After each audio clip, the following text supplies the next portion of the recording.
Welcome, everyone, and thanks for joining us today. My name is Neil Halp, and I'm a professor of pediatrics, public health, and public policy at UCLA at the Center for Healthier Children, Families, and Communities. This webinar is being hosted by the Life Course Intervention Research Network, a national network of over 100 active researchers and 2,000 members, all of whom are working to improve health across the lifespan. I know that we have many of our network members online today, and I'd like to thank you all for joining us. I also want to thank our funders, the Maternal and Child Health Bureau, who support the LCIRN in making this webinar possible. Today, we're honored to have two of the most accomplished life course researchers of our time joining us. Glen Elder is the Odom Distinguished Research Professor of Sociology at the University of North Carolina at Chapel Hill. Professor Elder is truly a legendary figure in the development of life course theory, methods, and research. He has championed the life course research approach throughout his career, considering people in relationship to their historical time and place. He's authored over 500 articles, books, and book chapters, and his work has been enormously influential throughout the social and health sciences. Rick Settersten is University Distinguished Professor of Human Development and Vice Provost for Faculty Affairs at the Oregon State University. He served as head of the School of Social and Behavioral Sciences in OSU's College of Public Health and Human Sciences, is the founding director of the Howley F. Ford Center for Healthy Children and Families.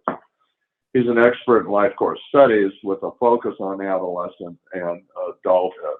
And I have to say, I had the pleasure of visiting with Rick several years ago and spending time with him and his colleagues at OSU, and it was really a wonderful, marvelous experience for me.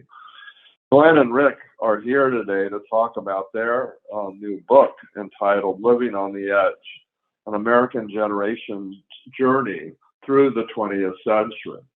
After the talk, we will hear from two discussants about their impressions of the book, and we hope to have some time for questions and answers. Our two discussants will be two of our life course intervention research scholars. One is Carol Leon. Carol is an assistant professor at NYU and the Grossman School of Medicine. The other is Emily Hotez, who's an assistant professor in the Department of Medicine at UCLA. And so without further ado, let me turn it over to Rick and Glen, and we'll take it away. Thank you, Neil. It's a pleasure for us to be here with you. Thanks from me as well. Thank you for your kind words, and to Shirley and to Mary for their help with all the logistics. Of course, to Carol and to Emily, who will be who've read the book and are prepared to give some comments and critique, and I think Chris will also be moderating the discussion. So we look forward to that discussion. With that, I'll just pass it over to Glen. Why don't you go ahead and get it started? Glen is going to say a little something about how the book came about. Right. So our story began in 1972-73 as I completed Children of the Great Depression at the Berkeley Institute of Human Development. This project followed a birth cohort of 1920-21 in Oakland, California through the Great Depression up to middle age. The study left me and others wondering about the Depression's effect on younger children, an issue of developmental age and timing. With this in mind, I turned to the Berkeley cohort, born in 1928-29, to find out. This comparative analysis provided compelling evidence of a developmental timing effect by cohort and gender. Namely, the younger boys were adversely influenced by hard times and the punitive behavior of their fathers in particular. This was not the case for the Oakland boys and for girls in general. Children of the Great Depression also made the case for doing a longer span study into the later years of life.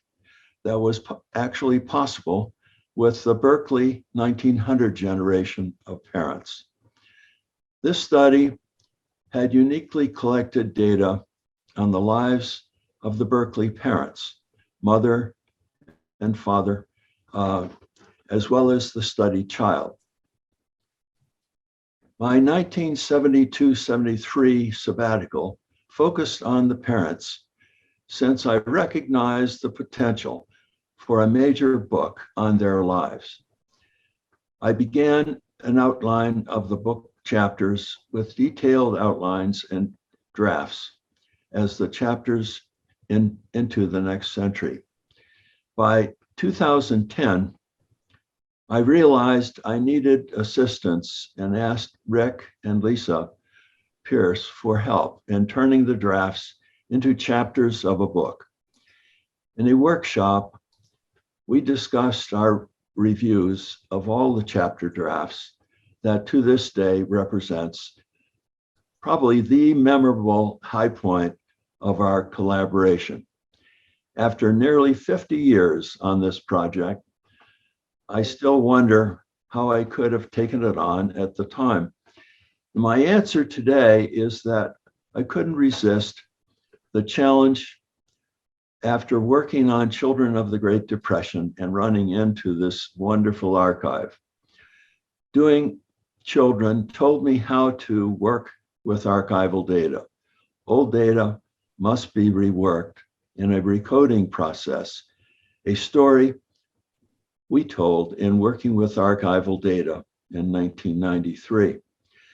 The Berkeley Data Archive gave me a rare chance to investigate the process of human development and aging across most of the lifespan. Now, a few observations from our book by Rick. Great. Thank you, Glenn. I would simply like to introduce very briefly, a couple of the very many themes in the book. And many of those themes challenge conventional wisdom because we're able to observe firsthand what was actually going on in the first half of the last century. A first big theme really relates to, this first big theme relates to how rapidly changing world affects human lives, how social change leaves people feeling unsettled and disoriented, how it demands that they adapt to and cope with change, how it alters their lives in ways that are often profound and unforeseen. And this seems especially relevant in our own era of accelerated change and discord. A second theme is about how much these men and women were pioneers in navigating work and family life. So for women, on the heels of having secured the right to vote, these women, mainly many college educated, really saw their potential influence, their potential for progress as being inside the domestic sphere. They expressed their agency by redefining marriage as more companionate. Many of the men struggled with their mandate to be breadwinners, both the difficulty of achieving that mandate in the Great Depression, but also the grueling pace of it during World War II. Surprisingly, however, many of these women worked. And when we look at women's work across three different eras, during family formation, during the Great Depression, and during World War II, we find that about a third of the women were actually in the labor force in all three of those eras. Only 7% of these women never worked in those three areas. So a big theme of the book is really going to be about a story about women rising, to use Claude Fisher's term, he recently wrote a blog about the book and made the point that nothing has affected the personal lives of Americans over the last century as deeply as the ascendance of women. He sees it as our story as one about how great events upset patriarchal family relationships and arrangements and lay the groundwork for women's empowerment in this century. A third big theme really relates to how these parents, surprisingly again, set the stage for the intensive parenting that we know today. Especially in the middle class, they begin to redefine parenthood as more child-focused and science-driven. And couples are becoming a lot more conscious of the role of fathers in the development of children. And these men also want to become better husbands and fathers. We also see major challenges with respect to the interdependence of family relationships. Of course, members of this 1900 generation were already managing family life before any of the government programs that we take for granted today were established. And at a time when receiving public aid was highly stigmatizing. So facing hard times meant relying on family members for support and finding support in whatever ways you could. And giving and receiving help in the context of these extended families really begins to show how much reservation, resentment, and even hostility can build up as family members are trying to help one another through hard times. And this is especially true when families have to double up in order to make ends meet. And we're often so affected or struck by how profoundly affected this generation is in having to make really difficult choices in the face of hardship, not having additional children, giving up their homes, needing to leave their possessions behind, making extraordinary reductions in their standards of living, losing their social status, and doing everything they can to save face in light of the hardship they're experiencing. And finally, given that so many of the people here present in this webinar today are interested in matters of health and well-being and public health, Glen will say a little something now about the legacy of the past in later life. Glen? Thank you, Rick. We followed the 1900 generation from one period of history to another. And I think one of the things that are really important to keep in mind is the transition from good times to hard times to good times to hard times. A challenge, that kind of disruptive transition is characteristic of the life course here. So when we followed them from 1900 across the prosperous 20s into the hardships of the Great Depression, and then back into the prospering war years, and then the post-war period. All of those are discontinuous and disruptive kinds of challenges. At all points across these years of the 20th century, we find the Berkeley men were less healthy emotionally than the women. Men lost and women gained emotional health across these years. A major reason, we argue, is the role options for husbands tended to lock them in to what we call a breadwinner mandate, with the expectation that they would and must support their family. They were caught in a no-win situation. Their inability to support their family often led to intense feelings of shame and despair, to scenes like a husband with head in hands grieving at the kitchen table beside his wife, who is hysterical with fear that her husband would actually take his life. Married women were homemakers in a large sense in this culture, not paid employees, though many Berkeley wives held half-time jobs while their children were in school. And both roles across their entire life became a major source of self-confidence and resilience. Some 30 years later, after hardship, among 40 surviving couples, wives emerged as more agentic and resilient than their husbands. A review of, I think one of the themes I was going to cover was Claude Fisher's interesting observation, because it really does connect with the picture of women rising and the decline of the well-being of men across time. And if we look at colleges today, we see it, all the evidence of it, with increasing percentages of women in college and decreasing percentages of men. So I will close by just turning it over, I think, to Rick.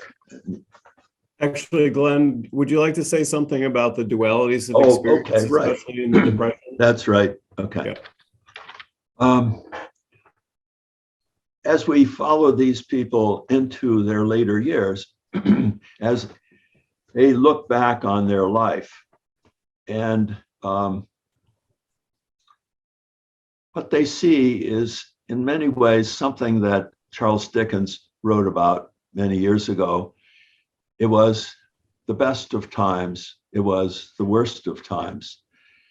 And if you look across the decades of their lives, you find similarities to those observations. For example, in the 20s, in terms of the happiness of, this is in the beginning of their married life, really, and the happiness of their marriage versus the challenge of making a living and the challenges there. The 30s certainly had the conflict between having children and postponing them, and the agony that many families had to go through in this regard. But the joys also in bringing up their children during this period. The 40s, in terms of the good news from the front, the war front, as well as the bad news. The availability of wonderful jobs and earnings that were unheard of before, in contrast to the stress of long working days and weeks. Couple of men in the sample talked about, we had no jobs and then we had too much work, and the contrast there was really quite striking, and I think it was very costly in terms of the lives of these men who were in their later years at this time. So I will turn it over to Rick and he will close it. Perfect. Thanks. Thanks, Glenn. I love that theme of the duality of experience, which, as you said, gets revealed especially in the contrast between the not just the contrast in the experience of a single event like the Depression, but also the contrast as historical events get strung together, and the experience of one is understood in the context of what came before. Right. So let me just close now with a couple of comments on as we work toward a discussion around the 1900 generation as a hinge generation. So this generation is going to encounter what Robert Gordon called a century of revolutionary change. As we've already alluded to, their lives were marked by migration, by wartime, by dramatic swings in the economy, both depression and prosperity. by unimaginable inventions and advances in science and technology. As one of the quotes we love in the book is from somebody associated with the study in the 1980s who said, "Never again will history equal the rate of change of this period, from covered wagons to the moon." And it just so nicely encapsulates the magnificent scope of change that members of this generation saw in their lifetime. And as Glenn was just saying, it becomes so apparent that it's not that our task is not just to understand the imprint of a particular historical moment or condition or event, but to also understand the great swings of history and how those things interact and leave a unique imprint on generations and on the people in them. Here, Glenn just mentioned the zigzagging from the World War One years to the Great Depression, and then again to World War II. And it's about understanding those things in combination that we're also sort of uniquely positioned to see, given that we're tracing the impact of these things across their whole lives. And so I guess the 1900 generation brings some important lessons for understanding, as I said before, our own era of accelerating change and discord and the unrest of our own times as we're conducting research now, for example, related to the pandemic in ways that are positioned to try to understand its short and long-term impacts and its differential impacts on different groups in the population. But we argue in the book that this 1900 generation is what Leonard Kane called a hinge generation, or a bridge between the past and the present. Their lives are going to were dramatically different from the generations before them. And what we so often find is that they're wrestling with and instigating a set of changes that will end up echoing throughout the rest of the century and for later generations. And what I have on the slide here is just some examples of the ways in which this generation becomes a hinge generation as it straddles the century. And I guess kind of at the end of this long enterprise of ours, we, and in studying this generation born more than 100 years ago, we're reminded of the fact that many of the things that we assume are somehow unique to our own times are actually shared with and built upon the actions and ideas of people long before us.